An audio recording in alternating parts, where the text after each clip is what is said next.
Hello students, तो आज पढ़ लेते हैं BSc 6 semester physics unit second crystal diffraction के वो सारे के सारे इंपॉर्टेंट मल्टीपल चॉइस क्वेश्चन जो इस साल पेपर में आने वाले हैं। ओनली 20 एमसीक्यू और हमारी पूरी की पूरी यूनिट फिनिश। यूनिट छोटी है, 20 क्वेश्चन भी बहुत हैं इस यूनिट के लिए, और कुछ क्वेश्चन मैंने बाहर से ऐड करे हैं। देखना कौन कौन से क्वेश्चन बाहर से आए हुए हैं। ठीक है, चलिए साहब मैं स्टार्ट कर देता हूं। पेपर का नाम याद कर लो। पेपर फर्स्ट है solid state and nuclear physics, part first है introduction to solid state physics. तो भैया सही करके पढ़ो, हर एक चीज का नाम याद करो, छोड़ो कुछ मत। ठीक है, चलिए साहब यूनिट सेकेंड है crystal diffraction. Okay, question first मैंने लिया है, बहुत स्पेशल क्वेश्चन है यार। व्युत्क्रम जालक सदिश पेपर में आया हुआ है, इसी साल जो एग्जाम हुए हैं दूसरी यूनिवर्सिटी में आया हुआ है। तो आपके लिए तो ये बहुत बढ़िया चीज है यार, क्योंकि पता चल रहा है आपको कि कैसे कैसे क्वेश्चन पेपर में पूछे जा रहे हैं। ठीक है, तो व्युत्क्रम जालक सदिश जी वेक्टर के पदों में ब्रेक का विवर्तन समीकरण है, यानी कि ब्रेक की विवर्तन शर्त है। अच्छा, कौन सी होती है बेटे, जल्दी बताओ जरा, फास्टली एकदम, मुझे नहीं पता। देखो एक सिंपल से तरीके में कुछ ऐसे पूछ सकता है वो आपसे कि व्युत्क्रम जालक का, ठीक है, ब्रेक प्रतिबंध है, ऐसे ही पूछ सकता है। तो सबसे पहले अपने क्वेश्चन पे ध्यान दो कि व्युत्क्रम जालक सदिश जी वेक्टर के पदों में ब्रेक की विवर्तन शर्त है। क्या शर्त होगी? तो भैया कुछ बच्चे इस पे टिक लगा देते हैं, ठीक है, लेकिन हमारा राइट ऑप्शन कौन सा है? डी नंबर है। 2k vector dot G vector plus G square are equal to 0। ठीक है, बढ़िया करके सोचो, दिमाग लगाओ कि राइट आंसर कौन सा होगा। और ये क्वेश्चन कंफर्म है इस साल आपके यहाँ भी आने वाला है, इसे कोई रोक नहीं सकता, क्योंकि यही वो क्वेश्चन है जो इस साल हर एक एग्जाम में ये क्वेश्चन फंस रहा है। एक एग्जाम में ऐसे पूछ लिया, एक एग्जाम में पूछा गया है कि भाई ये बताइए आप कि व्युत्क्रम जालक का ब्रेक प्रतिबंध है, वो भी सेम टू सेम यही है यार क्वेश्चन। तो ये तो कंफर्म क्वेश्चन है, कई बार आया हुआ है। ठीक है, तो इसे बढ़िया करके नोट करें क्वेश्चन को। ब्रेक समीकरण है, सबको याद होगी। अरे सेकेंड ईयर सेकेंड सेमेस्टर में आप पढ़ते हुए आ रहे हो, ब्रेक समीकरण है, सेकेंड सेमेस्टर में आपने पढ़ रखी है ब्रेक समीकरण, पढ़ रखी है ब्रेक समीकरण। चलिए साहब कौन सी है इसमें राइट, ढूंढ लो जरा कौन सा ऑप्शन है।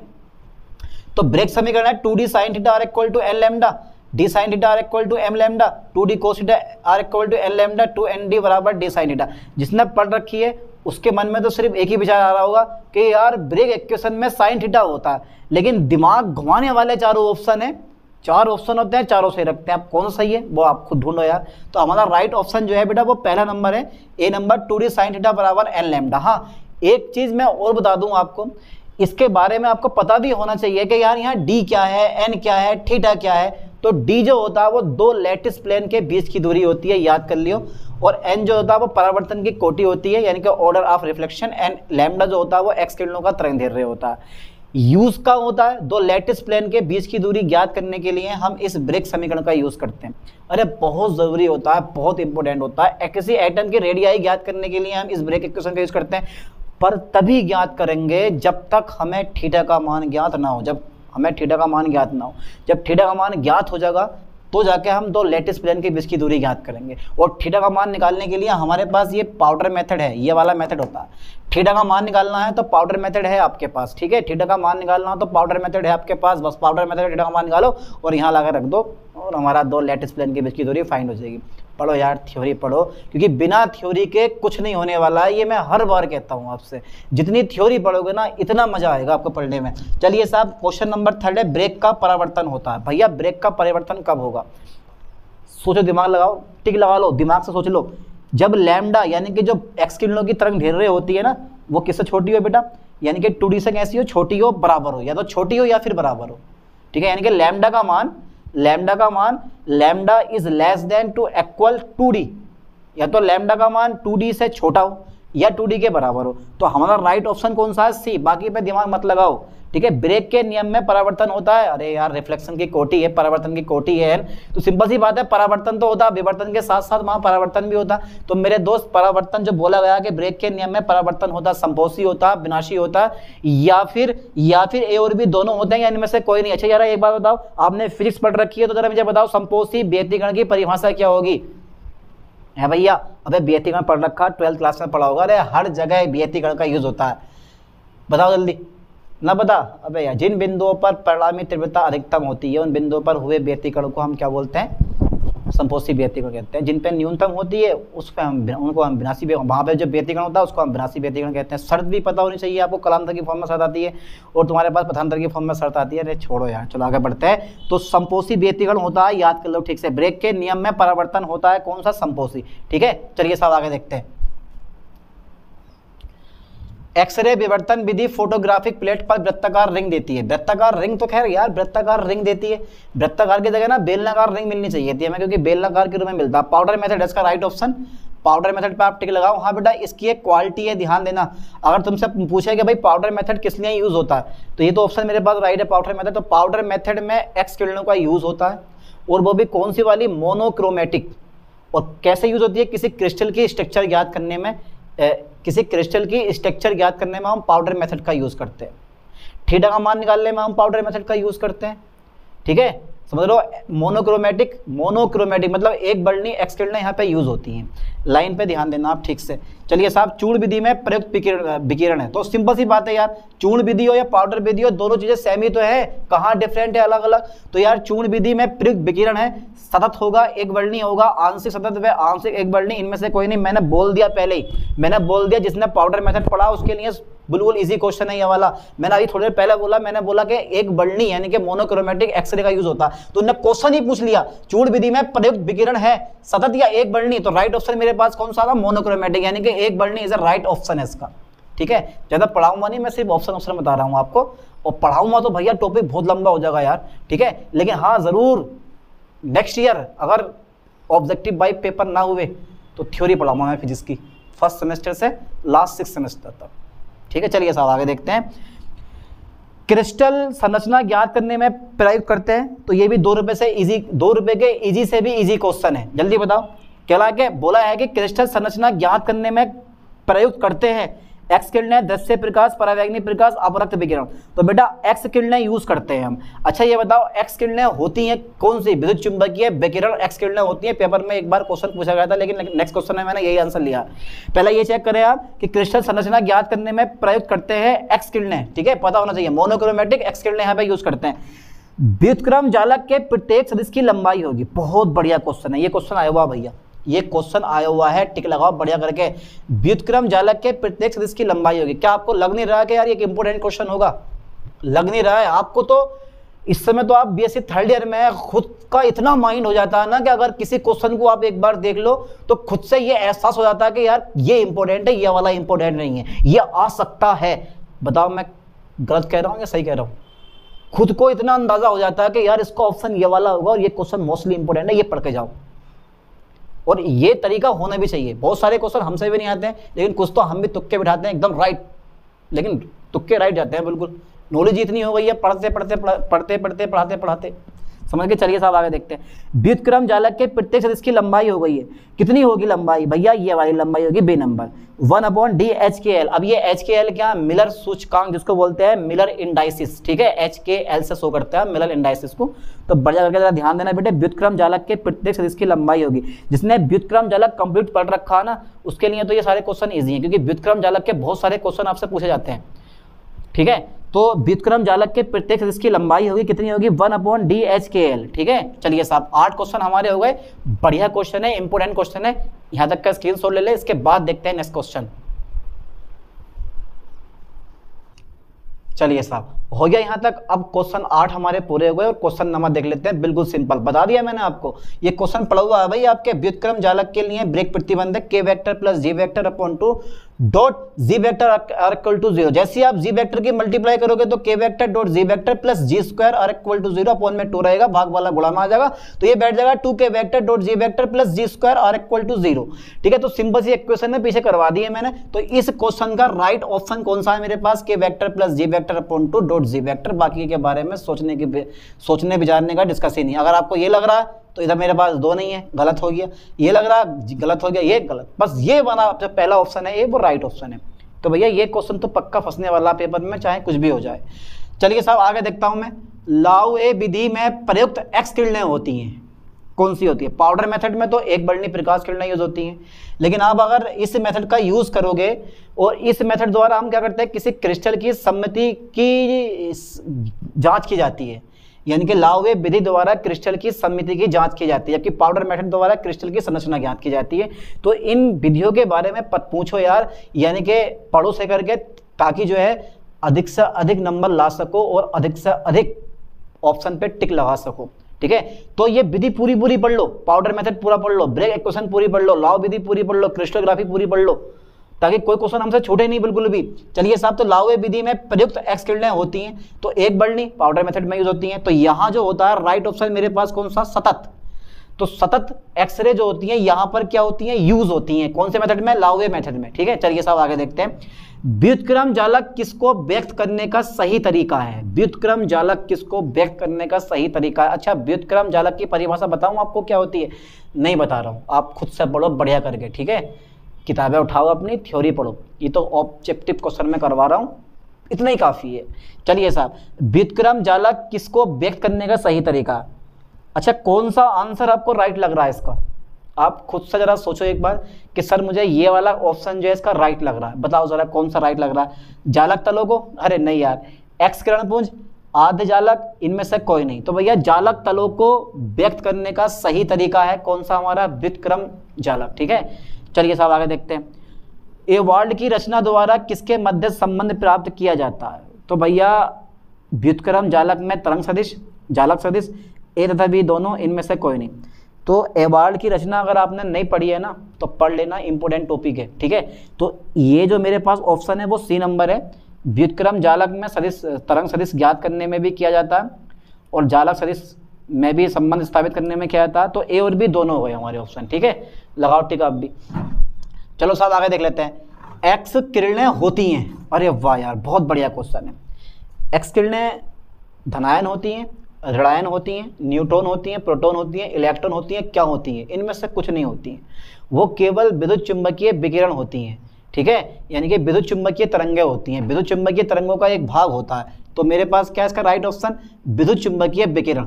तो एक्स किरणें होती हैं बेटा, क्या होती हैं, एक्स किरणें हमेशा होती हैं विद्युत चुंबकीय विकिरण। ठीक है, ओनली 20 क्वेश्चन लूंगा, ज्यादा नहीं। ठीक है, तो विद्युत चुंबकीय तरंगें क्या होती हैं, मतलब एक्स किरणें क्या होती हैं, ओनली विद्युत चुंबकीय विकिरण होती हैं। अगर आपने विद्युत चुंबकीय स्पेक्ट्रम पढ़ा है तो बेटर है, ना पढ़ा हो तो कुल विद्युत चुंबकीय स्पेक्ट्रम के 7 भाग होते हैं। पहला भाग सबसे ऊपर गामा किरणें होती हैं, दूसरा भाग जो मेरे पास आता है वो एक्स किरणें होती हैं, तीसरा भाग परावैंगनी विकिरण आता है, दृश्य विकिरण आता है, अवरक्त विकिरण आता है, सूक्ष्म तरंग आती हैं और रेडियो तरंग आती हैं। तरंग दैर्ध्य प्रकाश का भी क्रम होता है, आवर्ती का भी क्रम दे रखा होता है, इनके एग्जाम्पल भी दे रखे होते हैं। ठीक है, समझ लो चीज को, और कहाँ कहाँ यूज होती हैं सब के बारे में यहाँ पे दे रखा होता है। तो इसको विद्युत चुंबकीय स्पेक्ट्रम को भी आप क्लियर कर लो। जब तक थ्योरी नहीं पढ़ोगे ना तब तक यार ये चीजें एकदम से दिमाग में फंसने वाली नहीं है, सेट नहीं होने वाली है। हाँ इतना तो है, अगर इन 20 क्वेश्चन को आप पढ़ के चले जाते हो पेपर में और कोई भी क्वेश्चन इनमें से फंस गया, नॉर्मली लगभग सारे क्वेश्चन पेपर में आने वाले हैं, ये इंपॉर्टेंट क्वेश्चन है जो पेपर में आ चुके हैं और आपके पेपर में यही क्वेश्चन रिपीट होने वाले हैं। इसीलिए इन 20 MCQ पे विशेष तौर पे ध्यान देना। ठीक है, चलिए साहब आगे देखता हूँ। FCC जालक में, अच्छा ये बताओ जरा बेटा FCC की फुल फॉर्म क्या होती है। यूनिट फर्स्ट क्रिस्टल स्ट्रक्चर में आपने पढ़ रखा है भाई, FCC की फुल फॉर्म क्या होती है, क्या होनी चाहिए, क्या लग रही है आपको, बताओ जरा। Face centred cubic unit cell. ठीक है, तो पढ़ो यूनिट फर्स्ट को भी। तो FCC जालक में रॉक सल्ट क्रिस्टल का जालक नियतांक 5.64 एंगस्ट्रॉम है। क्वेश्चन अधूरा है, क्वेश्चन अधूरा है भैया। तो जालक तलों के बीच की दूरी ज्ञात कीजिए, तलों के बीच की दूरी होगी, ओके, तलों के बीच की दूरी होगी, क्या होगी बेटे, बस कुछ नहीं करना है, इसको 2 से भाग कर देना है। ठीक है, यहां ए का मान दे रखा, 2 से भाग कर देना है। तो 2 से भाग करोगे तो देखो 2 दूनी 4, 1 8 16, ये आ जाएगा मेरे पास, ए का मान आ जाएगा 2.8 एंगस्ट्रॉम। ठीक है, 2.8 angstrom is a right option. आप टिक लगाओ बढ़िया करके, घबराओ मत, बस इसमें 2 से भाग कर दियो, वो इसका राइट ऑप्शन होगा। अच्छा HKL ये मिलर सूचकांक शो करते हैं कि व्युत्क्रम सदिश जी वेक्टर निम्न प्रकार लिखा जा सकता है। अच्छा, व्युत्क्रम सदिश को आप किस प्रकार लिखोगे, यहाँ मेरे पास ऑप्शन दे रखे हैं, देखो मिलर सूचकांक दे रखे हैं। HKL के रूप में व्युत्क्रम सदिश जी वेक्टर निम्न प्रकार लिखा जा सकता है, HA vector plus KB vector plus LC vector, 2K vector minus G vector plus G square, 2K vector minus into G square plus G vector, H A vector plus L B vector plus K C vector. अब बताओ जरा H के L के रूप में व्युत्क्रम सदिश जी vector निम्न प्रकार लिखा जा सकता है, कैसे? तो भैया इसका राइट ऑप्शन कौन सा है मेरे पास? बेटा इसका राइट ऑप्शन जो मेरे पास होगा वो कौन सा होगा? ए नंबर है। आप भी क्वेश्चन नंबर 15 का ए नंबर लगाओ। अच्छा क्वेश्चन नंबर 16 में ले रहा हूँ, जल्दी निपटा के छुट्टी करते हैं। बाई जेड तल के समांतर मिलर अंक है, तो बाई जेड, बाई और जेड, ध्यान देना बेटा लाइन पे, बाई और जेड, ध्यान दो लाइन पे, बाई जेड तो 0 0 होगा क्योंकि बाई जेड तल के समांतर है, तो बाई जेड 0 0 बचा x, तो x पे 1 हो गया, बाई पे 0, जेड पे 0। इसका मतलब है मेरे पास बी ऑप्शन राइट है। कितने क्वेश्चन हो गए? 16 क्वेश्चन हो गए, तो यहां तक का स्क्रीनशॉट लें, इसके बाद देखते हैं फिर।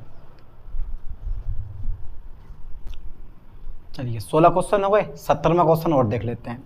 देखो 17वां क्वेश्चन है, सीधी जालक के स्थानांतरण सदिश टी वेक्टर हो गया। Okay okay okay. व्युत्क्रम जालक के स्थानांतरण सदिश जी वेक्टर में संबंध होता है।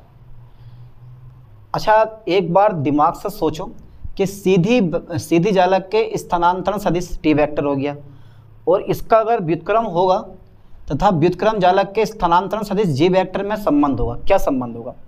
तो ऑप्शन है G vector cross T vector are equal to 0, B number है G vector dot T vector are equal to 0, G vector dot T vector are equal to 0 and C and D number है इसका, यहाँ पे D number आएगा, D number है बेटा इसका G vector dot T vector are equal to 2 pi N.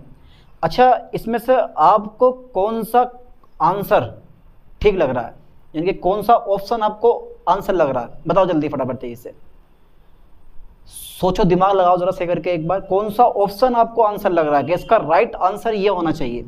तो देखो अधिकांश बच्चों का राइट ऑप्शन ये वाला होना चाहिए, है ना? यही लग रहा है ना? आपको भी ये लग रहा है, क्यों? आपने एक दिमाग लगाया होगा जिसने ना पढ़ा, उसकी बात कर रहा हूं मैं। जैसे G vector dot T vector are equal to 0 है, इधर G vector dot T vector are equal to 1 है, तो आपका दिमाग इन दोनों पे चला होगा, इस पे नहीं चला होगा, इन दोनों पे चला है, इनमें से एक होगा। लेकिन असल में हमारा राइट ऑप्शन जो है वो ये वाला है, D number, G vector dot T vector are equal to 2 pi N. धूल में लट मारोगे तो ऐसे ही होगा।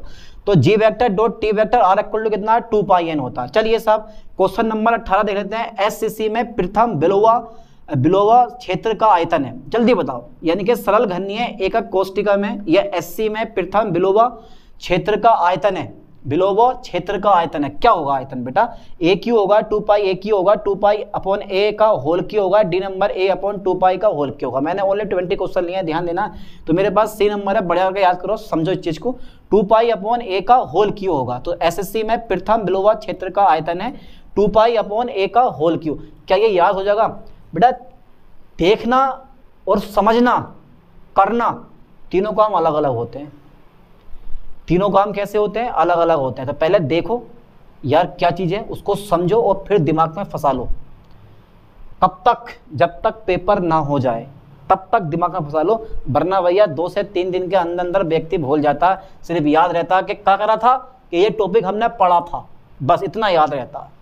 चलिए साहब आगे देखते हैं। बीसीसी में प्रथम बिलोवा क्षेत्र का आयतन है, बीसीसी में प्रथम बिलोवा क्षेत्र का आयतन है, बिलोवा क्षेत्र का आयतन है। क्या होगा? 8 pi A Q upon A Q होगा, 16 pi A Q upon A Q होगा, C number 16 pi Q A Q होगा और डी बराबर 0 है।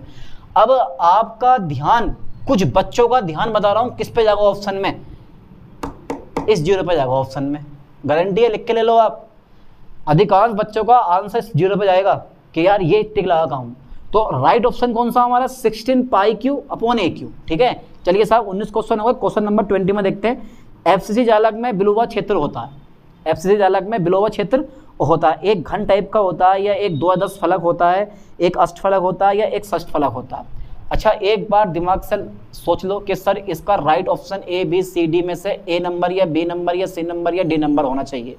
अपने दिमाग में एक बार टिक लगा लो और ये देखो कि हमारा ऑप्शन राइट है या नहीं है। चुन लिया एक ऑप्शन? चलिए तो इसका राइट ऑप्शन होता है मेरे पास एक अष्टफलक। ठीक है, तो एफसीसी जालक में बिलोवा क्षेत्र होता है, क्या होता है बेटा? एक अष्टफलक होता है। ओके, समझ में आया? एक अष्टफलक। ओनली 20 क्वेश्चन हो गए, बाकी आप अपने मॉडल पेपर खोल के देख लो कौन से क्वेश्चन कैसे देगा। और ध्यान देना, थ्योरिकल क्वेश्चन कम आने वाले हैं, थ्योरिकल ऑब्जेक्टिव क्वेश्चन कम आने वाले हैं। ज़्यादातर कौन से आएंगे? आपके न्यूमेरिकल आएंगे, बिकॉज क्योंकि फिजिक्स से ये केमिस्ट्री नहीं है। फिजिक्स में, केमिस्ट्री में तो टोटल थ्योरी होती है, न्यूमेरिकल कम होते हैं। यहाँ न्यूमेरिकल भर भर के मिलेंगे आपको, ध्यान देना पेपर में। लेकिन 20 MCQ जो मैंने करवाए हैं विशेष तौर पर ध्यान देना है, इन्हीं में से पेपर फंसेगा आपको। आंधी टले, तूफान टले, पर ये क्वेश्चन न टले, बस वो वाला हिसाब होता है। ठीक है, कर लोगे ना इस चीज को। चलिए साहब, अब मिलते हैं नेक्स्ट वीडियो में नेक्स्ट यूनिट के ऑब्जेक्टिव क्वेश्चन के साथ। थैंक्स।